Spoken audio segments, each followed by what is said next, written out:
Ads, taxonomical aids यानी वर्गी के साधन। साधन, अब साधन का मतलब समझ रहे हैं कि किन हम टेक्सोनॉमी का अध्ययन करने में किन किन की चीजों का उपयोग करते हैं, यानी कि जिन चीजों के उपयोग से हम टेक्सोनॉमी का अध्ययन करते हैं उसी को टेक्सोनॉमिकल एड्स यानी साधन कहते हैं। तो इसमें सबसे पहले अगर देखा जाए तो आता है हर्बेरियम। सबसे पहला जो एड्स है यह है हर्बेरियम। हर्बेरियम नंबर 1 जो है हर्बेरियम। ये देखिए ये होता क्या है कि पादप के नमूने के, प्लांट सैंपल्स के, प्लांट सैंपल को क्या करते हैं, पहले उसको सुखा देते हैं, ड्राइड कर देते हैं, प्रेस्ड करते हैं, दबाते हैं और दबाने के बाद उसको संरक्षित करते हैं विशेष कागज पर। कागज जो होता है 1105 गुणे 1605 इंच की लंबाई और चौड़ाई होती है, तो इसी को कहते हैं हार्बेरियम। याद है आपको, यानी कि जो हार्बेरियम है वो विशेष प्रकार का पेपर सीट होता है 11.5 इंटू 16.5 इंच का एक पेपर सीट होता है, जिसपे हम क्या करते हैं, प्लांट जो मटेरियल होता है उसको क्या करते हैं, ड्राइड, सुखाया गया रहता है, प्रेस्ड एंड प्रिजर्व्ड। क्लियर हो गया आपको? तो इसी को हार्बेरियम बोलते हैं। इसको हार्बेरियम समझ में आ गया आपको? यानी क्या कहते हैं, पादप के नमूने को 11.5 गुणे 16.5 इंच के कागज पे यानी पेपर की शीट पर प्लांट नमूने को सुखाकर उसको पहले से सुखा लेते हैं, प्रेस कर लेते हैं और कुछ प्रिजर्व करते हैं। प्रिजर्व मतलब उसको कुछ केमिकल वगैरह स्प्रे कर देते हैं जिसके वजह से उसपे कीड़े उड़े न लगे, और इसको कहते हैं हार्बेरियम। बात समझ में आ गया? तो हार्बेरियम की सहायता से हम चीजों को अध्ययन करते हैं, जो इस मान लीजिए हम रख देते हैं इस समय, आने वाले समय काफी लंबे समय अंतराल पश्चात भी हम उसको अध्ययन कर सकते हैं जो उस समय न मौजूद हो। तो ऐसे को कहते हैं हार्बेरियम। बहुत ज्यादा पूछा गया है हार्बेरियम में, जो पेपर शीट की लंबाई और चौड़ाई होती है वो बहुत ज्यादा पूछा गया है, तो आप क्लियर कर लेंगे कि क्या होता है हार्बेरियम। नेक्स्ट जो टेक्सोनॉमिकल एड्स है, दूसरा है बॉटनिकल गार्डन।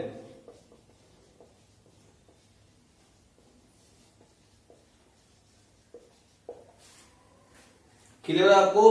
दूसरा है बॉटनिकल गार्डन। बॉटनिकल गार्डन में क्या करते हैं, यह पादपों के संरक्षण के लिए या अध्ययन के लिए किया जाता है। इस बॉटनिकल गार्डन में पौधों के ऊपर जितने भी प्लांट उसमें रखे गए हैं, जीवित अवस्था में प्लांट आते हैं, उस पे लेबलिंग कर देते हैं, नंबर ऐसे लगा देते हैं और उस पे नाम और फैमिली लिख दिया जाता है। जितने भी पौधे रहते हैं बॉटनिकल गार्डन में उनमें नेम उस पे लेबल्ड रहता है and family,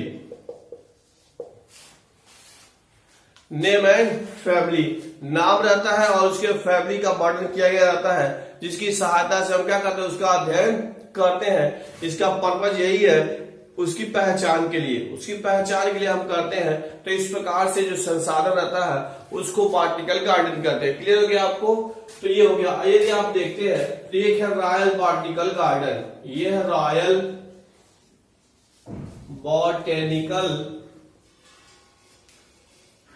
garden. Royal botanical garden ये क्यू इंग्लैंड में है, रॉयल बॉटनिकल गार्डन। अब अगर देखेंगे एक और है इंडियन बॉटनिकल गार्डन, ये हॉट। नेक्स्ट है national botanical garden, national botanical garden.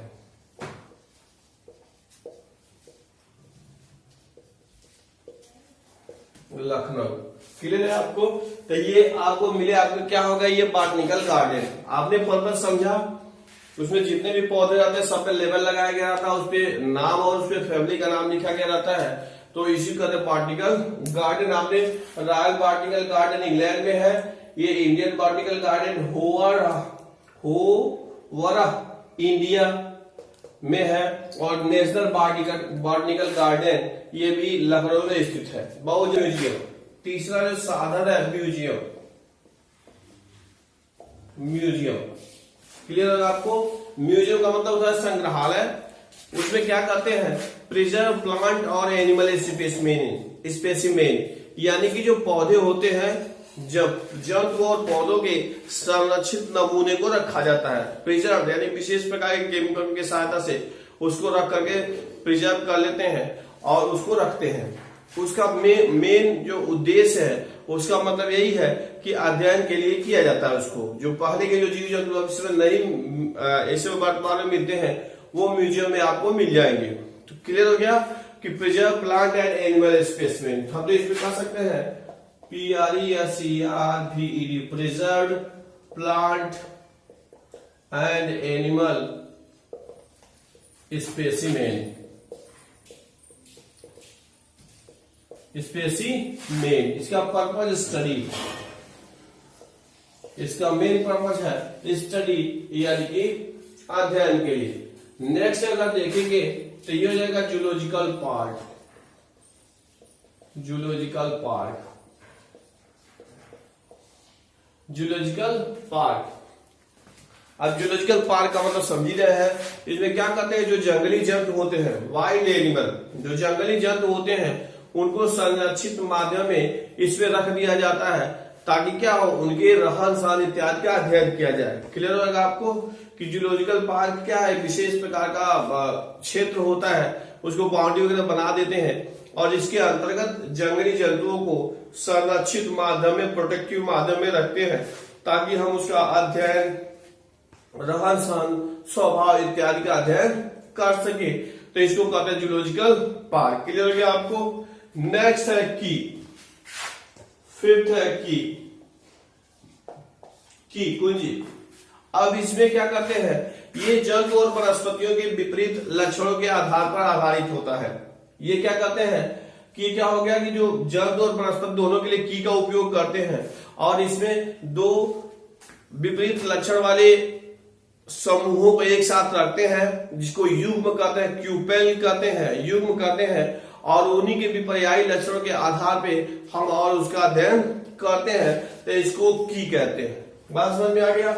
Next वाला अगर कहेंगे तो यह है कैटलॉग।